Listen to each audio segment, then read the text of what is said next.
chewing-gum dans tous ses états, distillé en solution ou encore incrusté dans divers matériaux. Ces jeunes chimistes de l'IUT Robert Schuman sont partis à la recherche des diverses propriétés de vos pâtes à mâcher favorites. Figurez-vous que derrière cette friandise au bilan nutritif assez quelconque se cache un matériau des plus intéressants pour le secteur de la construction. On a fait trois petites barres de plâtre, du plâtre seul, du plâtre avec des petites billes et du plâtre avec un chewing-gum en long.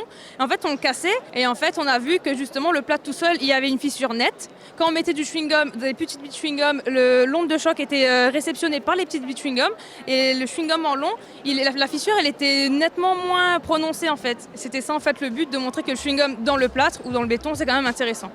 Ce week-end, la science est en fête à Strasbourg. Au palais universitaire, une trentaine de stands sont là pour vous faire découvrir le monde de la recherche. Pas de jaloux, tous les domaines sont représentés. Sciences du vivant, sciences humaines, chimie, physique. En tout, ce sont près de 200 chercheurs qui ont quitté le labo pour aller à la rencontre du public. Ça a toujours été important que les chercheurs aillent à la rencontre des publics. Je pense que l'université a pu ou peut encore être considérée comme un lieu clos où le laboratoire c'est un peu un endroit où il se passe des trucs, on ne sait pas trop.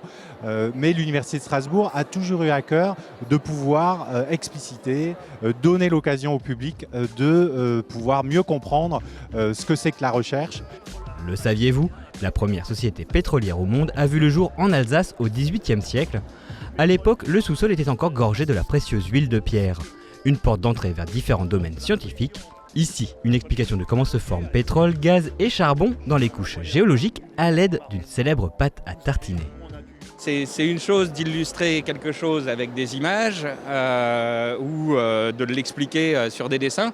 C'est autre chose de montrer qu'avec les matériaux qu'on a autour de nous, j'ai des matériaux qui sont des matériaux très ordinaires, on peut illustrer le genre de processus qui se passe à beaucoup plus grande échelle, pour qu'ils comprennent comment migrent les différents gaz et les différents liquides dans les couches sédimentaires. La fête de la science, c'est jusqu'à dimanche dans tout le Bas-Rhin. Pour trouver l'expérience qui vous séduira, demandez le programme sur le site du Jardin des Sciences.